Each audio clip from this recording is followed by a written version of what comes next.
I know what it is to have back challenges. I know what it is to be in pain. So this thing called life, you got your health? Let me share something with you. That's a good thing. A friend of mine, Bishop T.D. Jakes, said, if you got a problem man or money can solve, you ain't got no problem. I can agree with that. And I learned some things going through that experience. And really, I should say, growing through that experience. My goal at that time was to be here. Trust me, it's better be seen than to be viewed. Are you feeling the brother? Up in here, up in here. So I want you to think about your goals and dreams. And here's what I want you to do right now. I want you to say to yourself, it's possible.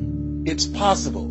And I want you to follow along with this process. As you think about your goals and dreams, I want you to write this down. I'm going to give you some strategies of maintaining this possibility mindset. I want you to write down mindset maintenance. Mindset maintenance. Let me share something with you. The easiest thing that I do every year is to live my dream. That is, helping people to realize their potential, to step into their greatness, challenging themselves, reinventing themselves, to start their own businesses. I've helped over 400 people earn millions of dollars. The easiest thing I do every year is what I do on a day-to-day basis, going into prisons and juvenile detention centers, teaching young people mindset development, how to become effective communicators, how to dress like a prospect rather than a suspect.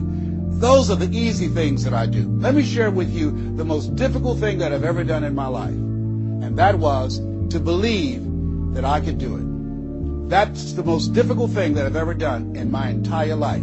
To believe that I, Les Brown, who was born in an abandoned building on a floor in a poor section of Miami, Florida, with a twin brother. We were adopted. We were 6 weeks of age by Mrs. Mamie Brown, and I call myself Mrs. Mamie Brown's baby boy. All that I am and all that I ever hope to be, I owe to my mother. Saw a sign once that said, God took me out of my biological mother's womb and placed me in the heart of my adopted mother.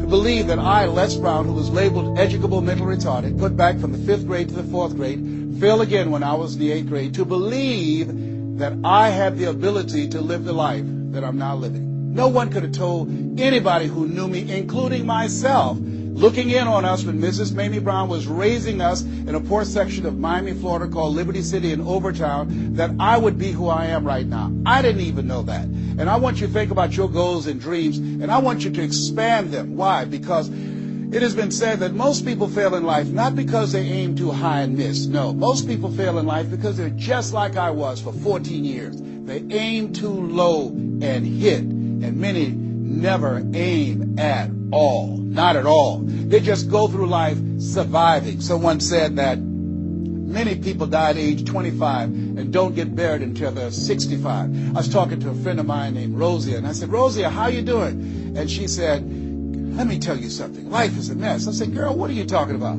She said, my life is a mess. She said, you know what? She said, I just was sitting up here thinking, I haven't lived.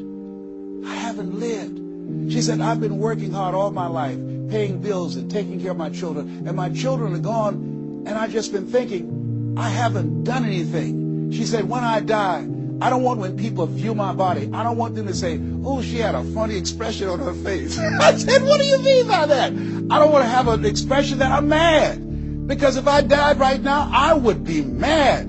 I said, why? What are some of the things you'd like to do? She said, travel. I would love to travel. I'd like to see the pyramids. I've never been to Paris. I want to go to Paris. I've never been there. There are things that I want to see, things I want to do. She said, I want to make a difference in young girls' lives, teenage mothers. I was a teenage mother.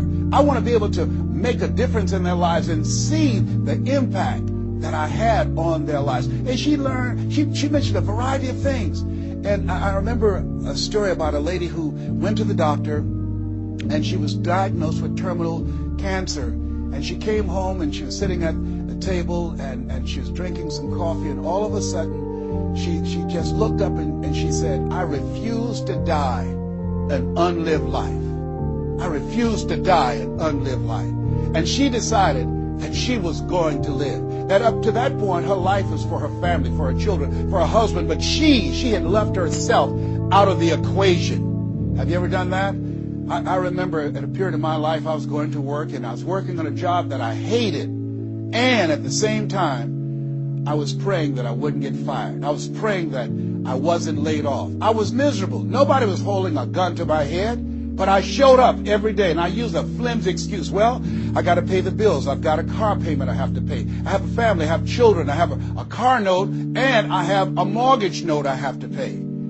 I've got to survive. I was showing up for a paycheck. Ladies and gentlemen, that's not living. And a friend of mine said, you know when people change? And I said, no. He said, when they get to the point when they say, I've had it. I've had it. I think the only reason that you're listening to me right now, the only reason that you're watching this webinar, that there's somewhere in your heart of hearts that you said, as you looked at your life, you said, I've had it. And not only have you said, I've had it, but you said also in your heart of hearts, I can do better than this. And let me share something with you. You can.